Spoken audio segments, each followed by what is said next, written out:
शुभं कुरु त्वं कल्याणम् आरोग्यं धनसम्पदा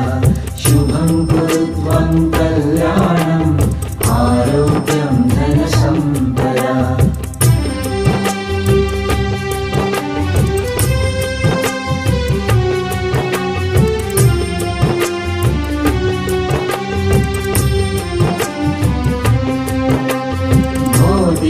ब्रह्मरूपस्त्वं